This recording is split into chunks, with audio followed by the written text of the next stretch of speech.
Hey everyone, the Eclectic Candyman here, and today I'm going to be installing and using this special battery tender that works with lithium ion batteries. So I had bought a lithium ion battery for my motorcycle here, and like lead acid batteries, it also will discharge over time, but you need a special one that has the ability to charge lithium ion batteries too. So I'm going to remove the seat and install these clamps on the batteries, these connectors actually, not the clamps. And then I'll run this dongle out and leave it kind of on the outside, probably in some area here on the side so that I can connect it up to a wall outlet. All right, so I loosened this bolt here, this 10mm bolt, and on the motorcycle, removing the seat will give me access to the battery. And then there's going to be two more bolts here on the side that I'll remove as well.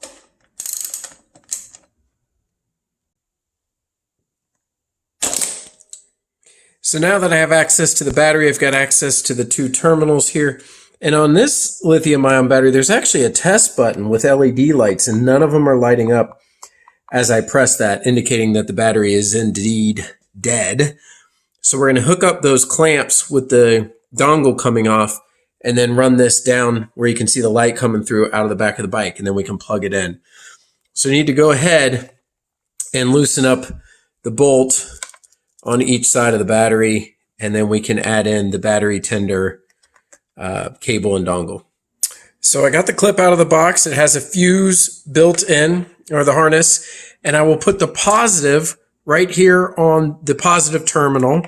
And as recommended, just as a ultimate safety precaution for any gases that escape a battery and sparking, we will put the negative terminal to a ground chassis point away from the battery. So I'll loosen these two bolts, install it, and then it has this nice connector here, as I mentioned, that we'll put down there through where the light is, and be able to have this ready to plug into our battery tender. So let me go ahead and get this installed. While installing this too, I went ahead and removed the negative battery terminal, just since I'm going to be working with the battery and even though I want to do things in the right order. So I'll remove the negative terminal first, the positive, and then go ahead and install our harness. And this one here is just a 10mm bolt that comes off quite easily.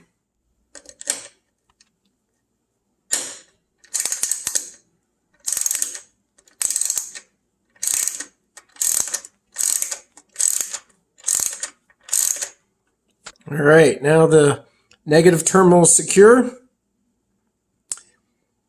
Positive terminal is secure. And then I'll put the negative terminal back on the battery.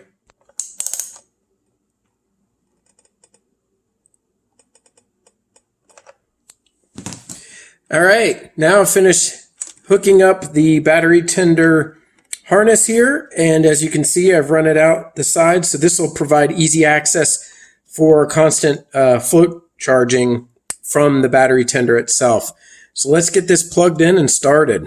All right, so this is the battery tender Junior 800, as I mentioned, with the lithium ion selection. So per the instructions, we go ahead and plug this in.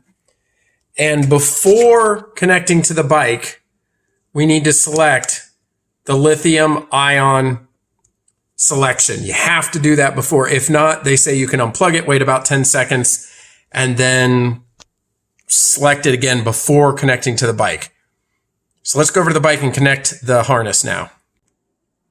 And back at the bike, it's as easy as connecting the two harnesses together. They go right in.